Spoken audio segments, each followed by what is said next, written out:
hi guys, magandang araw po sa inyong lahat. So, nandito naman ako muli guys and welcome to my channel. Ako nga pala si Gloria Alcoriza Sincoñigue and welcome to my channel, Glory's Vlog. So today's video guys, or today's vlog, my vlog ay gagawa ko ako ng cover ng aming supa dahil ano na yung amin ng cover ng supa guys is, ano na siya, yung wala ko siyang ipapalit kapag nilabhan ko siya and lagi siyang nadudumyan dahil yung aming aso is dito lagi natutulog sa aming supa. So ngayon, nung isang araw, bumili nga pala ako ng tela para gagawin kong cover ng supa. So hindi ako lang ang mag-ano guys, nagtatahit ng kamay-kamay. So ito yung tela, yan. Ito yung tela na binili ko kahapon. So ngayon ko lang siya puputulin dahil ngayon ko lang din natapos, ngayon lang din ako natapos maggupit ng mga pattern. So ito nga pala yung pattern guys. Ayan, gumawa na rin siya ng mga pattern kung paano ko gugupitin yung tela. So ito rin. Ayan. Ito din guys. Marami na po akong pattern dito na ginupit para po siya ay ano ba tawag dito? Para po ito po yung aking iti-trace doon sa tela kung paano ko siya gagawin na hindi ako perfecto guys, pero susubukan ko talagang gumawa ng cover ng aming supa dahil naghahanap na po kami ng isang pwedeng patahian ng aming cover sa supa, pero kami nahanap guys at meron man pero nasa malayo, so hindi kapitbahay namin din. Alam nyo na mahal din ang yung patahi kasi yung dati nga yung aming cover na supa na pinapatahi ay ganito lang yung aming supa, maliit lang yan na size, pero nasa kulang-kulang 5,000 na yung aming pinapatahi. So ngayon guys, susubukan ko talagang ako na lang ang tumahi kasi last year ako naman din ang nagtahi ng eto. Tingnan nyo guys ha. Ayan. Ako lang din yung nagtahi niyan guys. Ito rin yung sa malaking upuan. So ayan. So sinubukan ko talaga guys na magtahi. So ngayon bali pangalawang subok ko na to. And sana medyo perfect na siya dahil yung una parang medyo hindi siya perfect kasi ayun guys, nabitin yung size ng laylayan. Ayan.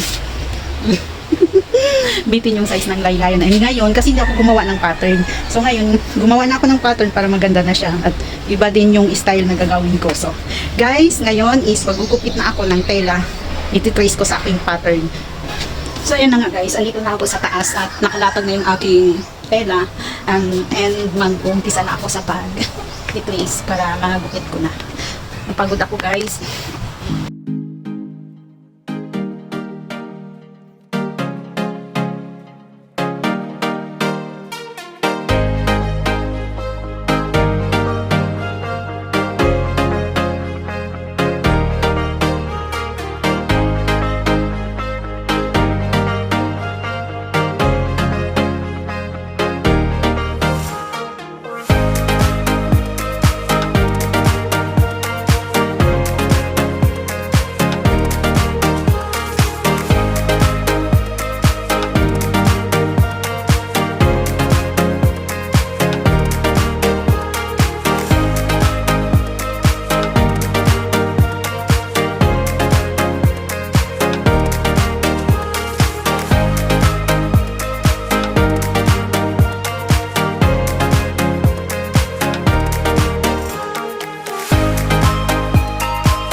So ayan guys, napagod ako sa paggupit and ayun, nilipit ko na siya. So ang gugupitin ko na lang ay yung laylayan guys. Ito po yung pattern ng laylayan niya. Yung laylayan ng yung parang ginagawang split. So ito na yung mga nagupit ko guys. Ito yung sa single chair. And ito yung sa sa mahabang upuan. Double chair. Tapos yung laylayan. Ayan, hindi ko pa siya ginawa. Napagod ako guys. And stop ko muna yung paggupit dahil kasi hindi ko pa kasi na tansya yung laylayan kung gaano kahaba dahil nilalagyan ng slit. Yung parang split na parang tinutupi siya guys para ano. So ngayon huli ko na lang siya gagawin or gupitin dito sa pattern dahil hindi ko pa siya alam kung anong haba. So ito muna yung uunahin kong tatahiin yung sa taas. Kung ano yung kalabasan na noon, so saka na ako magupit ng para sa laylayan guys kasi hindi ko naman tansya kung gaano kahaba dahil nilalagyan siya ng split. So yun na nga guys. And ayun lang guys, i-end ko muna yung aking video ngayon dahil bali magtatahi na ako pero parang hindi ko na kayang magtahi. Magpapahinga muna ako guys and later tatahiin ko siya. See you next guys in my bali ano ba sasabihin ko? Bali, magkikita na lang tayo sa aking pagtatahi guys. So, ayun. So, ayan guys, ito yung part ng aking video yung ginawa ko kanina and nakapagpahinga na ako ng 30 minutes lang naman at ayun na nga guys. So, umpisahan ko na siyang paggupit dahil ando na, niready ko na din. Umpisahan ko na siyang tahiin dahil niready ko na nakapagpahinga na din ako ng 30 minutes and ayun. So, mag-umpisa na ako guys and excited ako manahi ng aking DIY para cover ng suka. So ayan guys.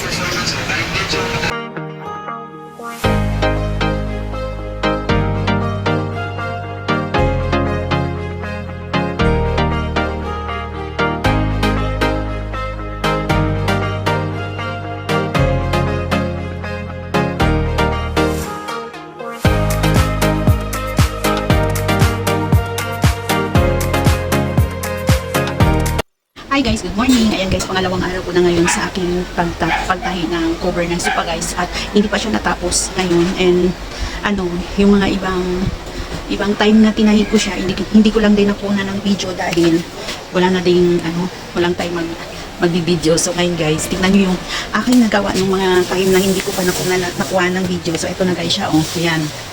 Medyo na siya guys, buo na siyang dito. Ayun nga lang, may namali ako dito sa bandang dito, yan. So, nabitin yung aking telang pagtahi. Pero yung pagsukat ko guys, hindi naman siya dahil sinukat ko siya talaga. Kaya nga lang siguro sa pagtahi ng side by side, so nakulangan yung tela. So, dapat pala may allowance yung aking paggupit ng tela. So, ngayon guys, tinastas ko siya tapos dinugtungan ko siya ulit. Kaya, natagalan ako sa isang cover ng sopa. So, tignan natin guys, ipapakita ko sa inyo yung pagbuhan niya na hindi pa natapos.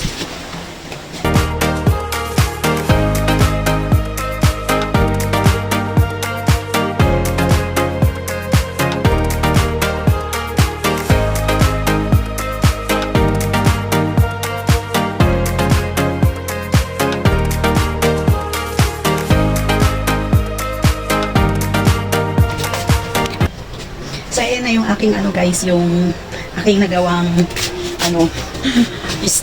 cover. Ayan, tignan nyo guys Ayan guys, tignan nyo. Ang cute naman niya, parang professional din yung paggawa. Pero hindi ako professional guys dahil nagkamali nga ako sa bandang ditong side guys. Ito yung sinasabi ko kanina na dito lang yun siya dapat na na-cut. Pero may konti pa yung allowance dahil tinahi ko pa siya tinupi doon. Pero nagkulang pala kaya kahapon. Ayan guys, tinugtungan ko siya ng isang 3 inch. Ayan. Hanggang dito. At saka ito din sa side na to sa may gilid. 3 inch din. Kaya ayun. So naging ganyan siya. Itsura niya yan.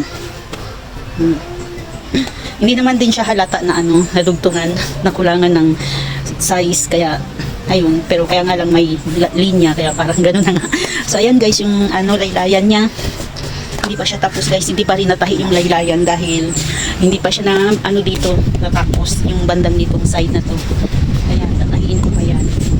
And ayun pa lang yung aking guys, ipapakita sa inyo dahil yan pa rin yung aking natapos na hindi pa rin talaga siya tapos. At yung dito naman sa dalawa at yung sa table, wala pa talaga as in dahil ito pa lang yung aking ginawa na 2 araw ko na siyang ginawa na pumalpak yung doon sa bandang side.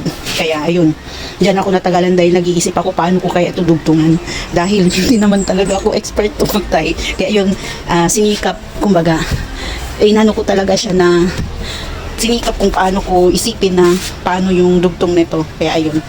So ayan guys. So yan lang po guys, and magtatahi na rin ako ngayon. Tatapusin ko na yung side yan. And see you later. So yan guys, mag-uumpisa na naman ako sa pagtahi nito. Alisin ko muna siya dahil tatapusin ko ang pagtahi niya.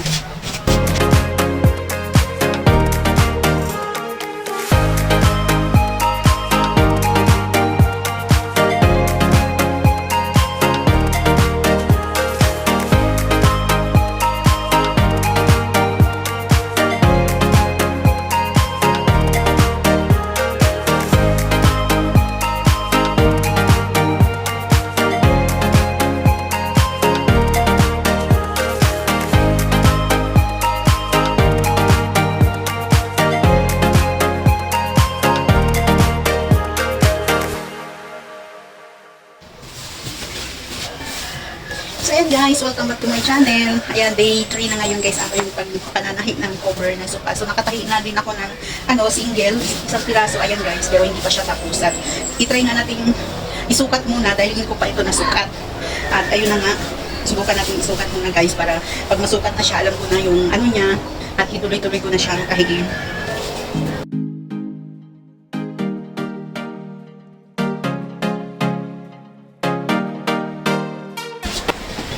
So ayan guys, sakto lang naman yung kanyang sukat.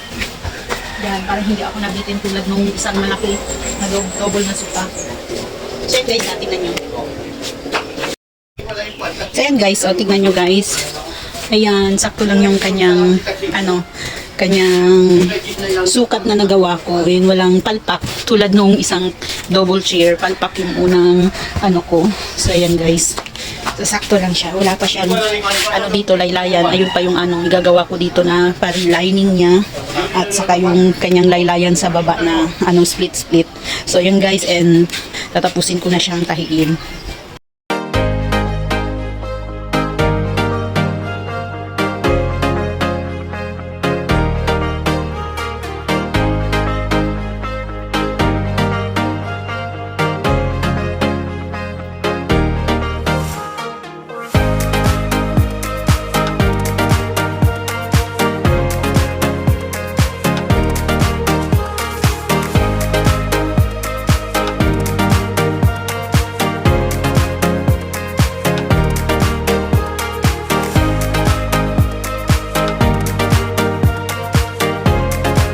Hi guys, good morning. Ayan guys, welcome back again to my channel. At ngayon guys ay day 4 ng aking pagtahi ng cover ng sofa.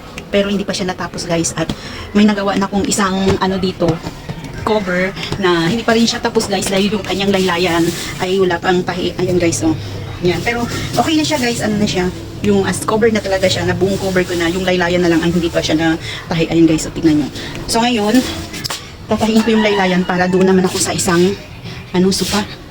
So, ayun, tatapusin ko na talaga to guys dahil 4 na araw ko nang hindi talaga siya na tapos. At ayun nga, natagalan din dahil kamay-kamay lang yung aking ginawang hindi ako nagmamakina. May makina ako guys, kaya nga lang pag naubusan ako ng sinulid yung sa baba, di ba may nasa taas, may nasa baba.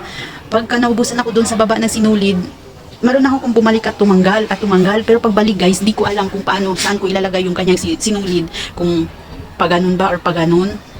At ayun na nga, pag nilagay ko na siya, bali iba na yung pagtahi. Hindi siya okay yung sa taas, pero yung sa bandang dito guys sa baba ay nagbubuhol-buhol. Kaya yun ang problema ko sa aking makina. Hindi ko na alam kung paano ko ibalik yung sinulid sa baba. Kaya yun pa ang aking pag-aaralan kung paano. Kaya siguro kung makina lang ay matagal na itong natapos. Siguro 2 days lang, ganun. Yan, ayun na nga, tatapusin ko na siya para tapos na rin ako sa aking cover para mapalitan na rin yung cover ng aking sofa. At tagal na ito guys, magto 2 years ko na rin itong ginawa dahil wala siyang kapalit. Ayun, wash and wear yung ginawa ko dito, kaya ayun. And guys, pinawisan ako, sobrang init, buti na lang hindi umulan ngayon at mainit. 2 days nang hindi umulan, kaya maganda yung araw ngayon guys. Kaya kakaligo ko lang pero pinawisan na agad ako.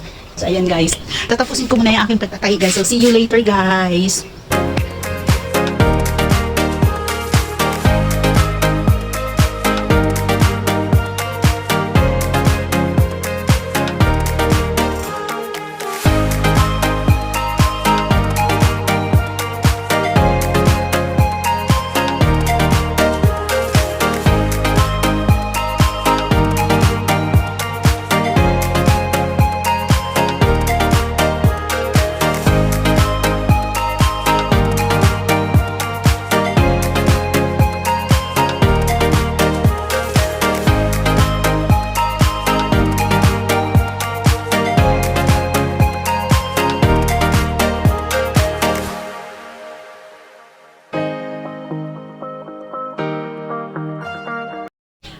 guys! Ayan guys, welcome back ulit sa aking channel. At ayun guys, ay July 9. So sa wakas guys, natapos ko na rin yung aking pananahi ng cover ng aming sofa. And ngayon ay gusto ko na siyang isukat or isuot sa upuan. So ang tagal ko siya natapos guys, halos kulang-kulang ng kulang talaga ng isang araw para isang linggo siyang natahi ko. Kasi binili ko siya noong July 2 I think, yeah, 2 or 3. Ayan guys, and ngayon ko pa siya kahapon ko siya natapos ng gabi dahil ino-overtime ko talaga siya guys, natapusin dahil yun na nga, medyo natagalan dahil pahinto-hinto yung aking pananahi. And yung ibang hindi ko na lang din kinunan ng video yung ibang pananahi dahil guys, ino-overtime ko talaga siya ng gabi. Kaya ayun, kahit bawal magtahi ng gabi, pero inano ko talaga siya para matapos na din. And ayun na nga, tapos na, and isukat na natin guys. Tara. So yan guys, ito na siya. Ayun, tapos na guys. Yan, susukat natin guys. Excited ako guys sa akin kung ano yung itsura ng aking upuan dahil hindi ito ako perfect na mananahi. And kaya nga DIY ko na dahil hindi ako mananahi guys.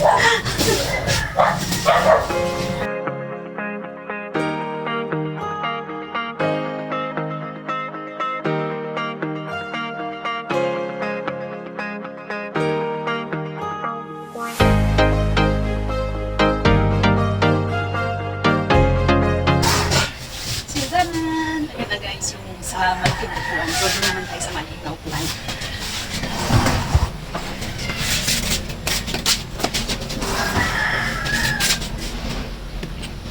Dito naman tayo guys sa aking maliit na upuan at saka doon sa mesa.